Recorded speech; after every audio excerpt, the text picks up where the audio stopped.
এই মুহূৰ্তলৈকে এই চাৰিওখন জিলাত 59 গৰাকী আৰু সমগ্ৰ অসমত 65 গৰাকী লোক আমাৰ মাজৰ পৰা আঁতৰি গৈছে, বানপানীত মৃত্যু হৈছে।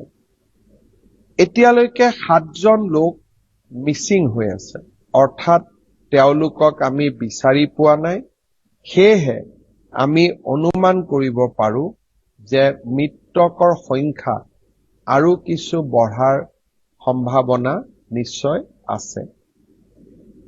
এই বানপানীত মানৱ সম্পদ বা ব্যক্তিৰ উপৰিও, মানুহৰ উপৰিও এই বানপানীৰ ফলত 21,007টা পশুধনৰ মৃত্যু হৈছে আৰু এই সংখ্যা যথেষ্ট বাঢ়িব, কাৰণ এতিয়ালৈকে আমাৰ এছেছমেণ্ট বিলাক সম্পূৰ্ণ হোৱা নাই।